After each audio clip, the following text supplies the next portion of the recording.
بسم اللہ الرحمن الرحیم الصلاۃ والسلام علیک یا سیدی یا رسول اللہ وعلی آلک و اصحابک یا نور اللہ۔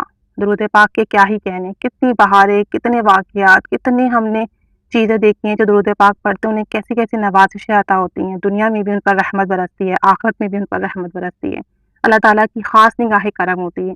ظاہر سی بات ہے، اللہ کے محبوب کا جو ذکر کرے، اس کے محبوب کو جو اپنی تمام تر معمولات کے ساتھ یاد رکھے، تو پھر اللہ عز و جل کیوں نہ اس بندے کو نوازے گا، کیوں نہ اس بندے کو عطا کرے گا۔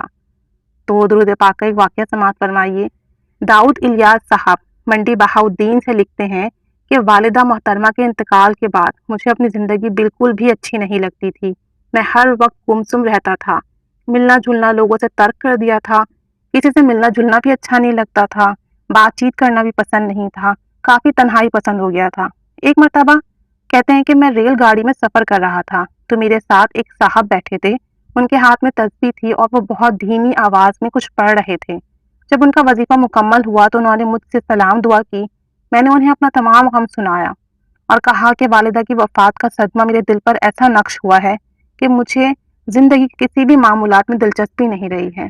میں ان سے کسی طریقے سے خواب میں ملنا چاہتا ہوں، اے کاش کہ میں اپنی والدہ کو ایک مرتبہ خواب میں دیکھ لوں۔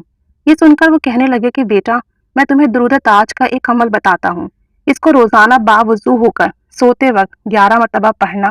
چنانچہ میں نے گھر آ کر بڑے اہتمام کے ساتھ درود تاج رات کو پڑھنا شروع کیا، باوضو 11 مرتبہ۔ کہتے ہیں کہ میں نے یہ پڑھنا شروع کر دیا، اللہ تعالیٰ کے فضل و کرم سے مجھے چوتھے دن ہی میری والدہ مرحومہ خواب میں دکھائی دی اور بہت اچھی حالت میں نظر آئیں، اور انہوں نے مجھے بہت سی نصیحتیں بھی کی۔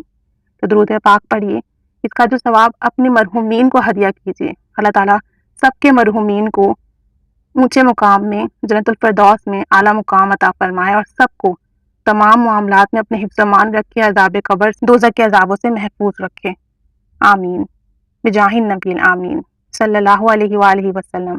ایک اور درود تاج کا واقعہ سماعت فرمائیے۔ ایک صاحب کہتے ہیں کہ میری کپڑے کی دکان تھی جس سے گھر کے اخراجات چلانا بہت مشکل تھا۔ اخراجات بامشکل پورے ہو رہے تھے، مہنگائی دن بدن بڑھ رہی تھی، دکان اور مکان کا کرایہ نکالنا مشکل تھا، دکان بھی کرائے کی تھی، مکان بھی کرائے کا تھا۔ ایسی صورت میں بچوں کی تعلیم اور گھر کے دیگر اخراجات پورے کرنا ناممکن ہوتا جا رہا تھا۔ کہتے ہیں کہ ہمارے محلے کے ایک مولوی صاحب نے مجھے فجر کی نماز کے بعد 7 مرتبہ درود تاج پڑھنے کا بتایا۔ میں نے اہتمام کے ساتھ درود تاج پڑھنا شروع کر دیا۔ اللہ کے فضل و کرم سے دیکھتے ہی دیکھتے چند ہی دنوں میں میری دکان پر گاہک آنا شروع ہو گئے اور میرے رزق و مال و اسباب میں خیر و برکت ہونا شروع ہو گئی، اور آج میری حالت پہلے سے بہت اچھی ہے۔ میں نے 7 والی دکان بھی خرید لی ہے اور ایک پلاٹ خرید کر اپنا مکان بھی بنوانا شروع کر دیا ہے، اور یہ سب درود تاج کی برکت سے ہے۔ تو اگر کسی کو بھی رزق کا مسئلہ ہے، مالی اسباب جو ہیں کم ہیں، اخراجات زیادہ ہیں، یا اگر کسی کی نوکری نہیں ہے، کاروبار کے مسائل ہیں، تو فجر کی نماز کے بعد درود تاج کو 7 مرتبہ پڑھ کر اپنے کاروبار کے لیے، اپنے رزق و مال و اسباب کے لیے دعا کریں۔ اللہ تعالیٰ غیب سے خیر و برکت کا بندوبست فرما دے گا، غیب سے تنگی پریشانی ختم فرما دے گا، اور اللہ تعالیٰ اپنے بے بہا خزانوں کا منہ آپ کے لیے کھول دے گا کہ بے شک جو اللہ کے محبوب پر درود و سلام پڑھتا ہے، اللہ تعالیٰ اس کے رزق کو وسعت عطا فرماتا ہے۔ اللہ تعالیٰ سب پر رحمت کی نگاہ فرمائے، سب کے مالی مسائل حل فرمائے، سب کی تنگی پریشانی ختم فرمائے، سب کو پاک طیب حلال روزی رزق عطا فرمائے، آمین بجاہ النبی آمین صلی اللہ علیہ محمد صلی اللہ علیہ وآلہ وسلم۔